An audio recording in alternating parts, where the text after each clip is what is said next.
Yes, Your Honor. Prior to beginning today's trial, the plaintiff has a few pre-trial matters. First, may I begin by making introductions to the record? Yes, please. I am Dean Berklar, and in today's trial I will be joined by my co-counsel, Mitchell Bill. Good evening. Who will be delivering the opening statements in today's case. And to my right, Tommy Hughes. Good evening, Your Honor. He will be delivering the closing arguments. And together we represent the plaintiff, Ms. Andy Park, who is not present at today's trial. Next, Your Honor, since this is the first time appearing in your court, I'd just like to inquire as to your preferences regarding moving about the well, approaching opposing counsel, the witness, and the bench.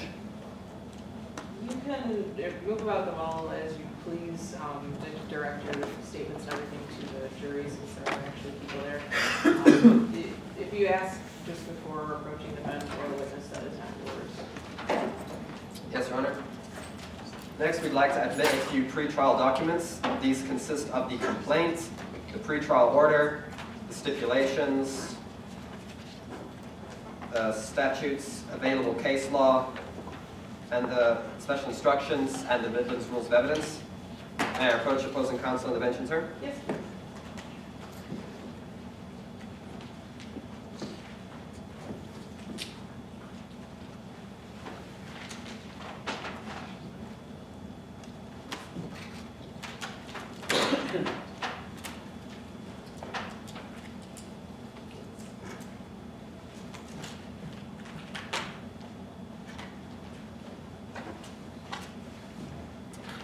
Next, Your Honor, the plaintiff moves to enact Rule 615, the constructive sequestration of witnesses barred for party representatives. As we've stated, our representative is not present here today. Our party representative will be Ms. Hayden Duran. And lastly, Your Honor, the plaintiff would just like to make a note about the use of our demonstratives in this current trial. As we do not currently have the full-size demonstratives, what we will instead be doing is substituting those demonstratives with copies on A4 sheets of paper, which we will be handing to opposing attorneys as well as to the bench. Okay. And with that, Your Honor, the plaintiff is ready to proceed. Right, thank you for the defense. Yes, Your Honor. May the defense make appearances for the record? Please.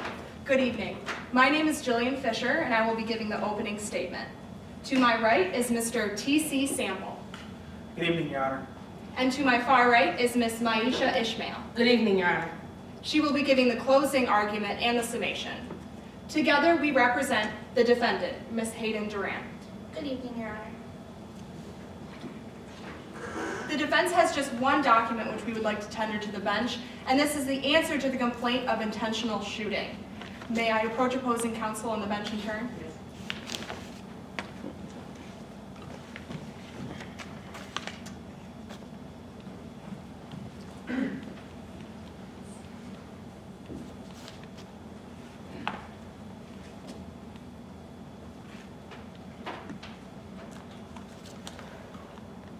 Lastly, Your Honor, pursuant to case law Davis v. Happyland Toy Company and statute section 10.56, the children in today's case, Jesse Duran and Sydney Park, their statements are imputed to their parents for hearsay purposes. Plaintiff, do you agree? Yes, Your Honor. Okay. With that, the defense is ready to proceed. All right.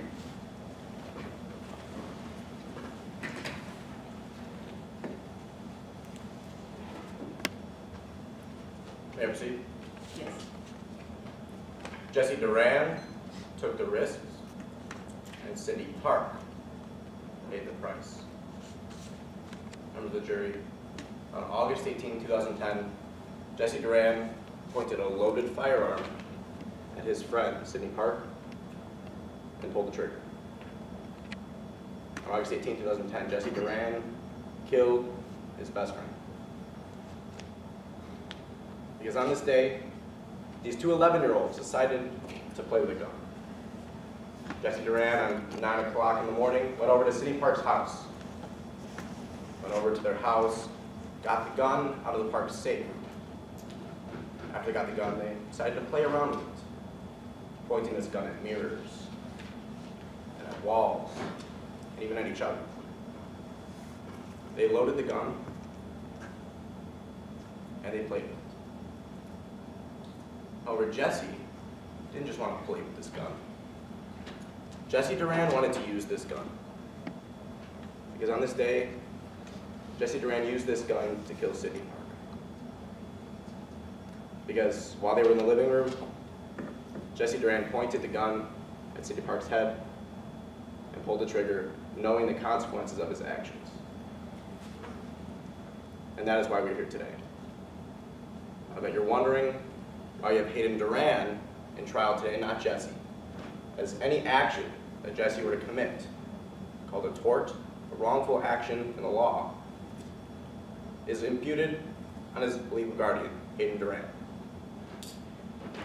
So Jesse, having committed an intentional shooting, this intentional shooting is imputed on Hayden, and that is why we're here today. And we as the plaintiff must prove to you this intentional shooting claim based on 4 elements. We must prove this based on a preponderance of the evidence, or simply more likely true than not. This means is that if you were convinced, even by a hair, of over 50% positive that you are in favor of the plaintiff, you must find in favor of the plaintiff. Now these 4 elements include custody, and that Hayden Duran had custody over Jesse at the time of the incident, and 2, that Sydney Park suffered bodily harm. Those are not disputed in today's case. However, what we must prove to you today by this preponderance of the evidence is that Jesse Duran committed a willful misconduct of this intentional tort, and that intentional tort was the direct and proximate cause of Sydney's death. Now, Midland's intent means 2 things.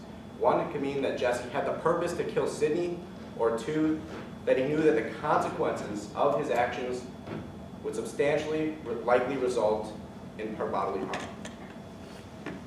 If we prove either of these true, we must find in favor of the plaintiff. But to prove this case to you today, we will bring forth 3 witnesses. First, we will call Jules Sebastian, a forensic scientist who investigated the scene. He will come forth and show you the evidence that will show how Jesse Duran pointed the gun, how Jesse Duran fired that gun intentionally. It will show you that Jesse Duran took this risk, and that Sydney Park, on the other end of this bullet, paid the price.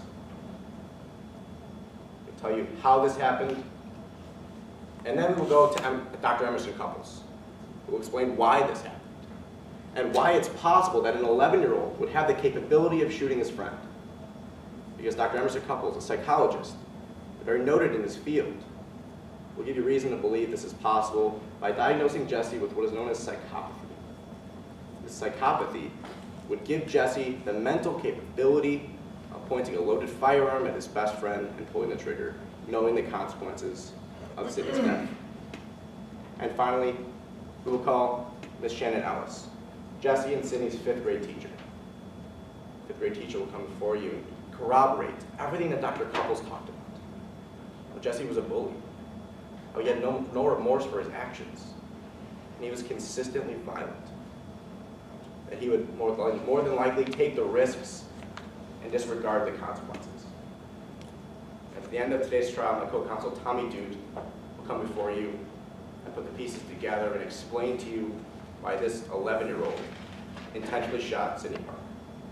Because he took the risks, and Sydney Park paid the price. Thank you.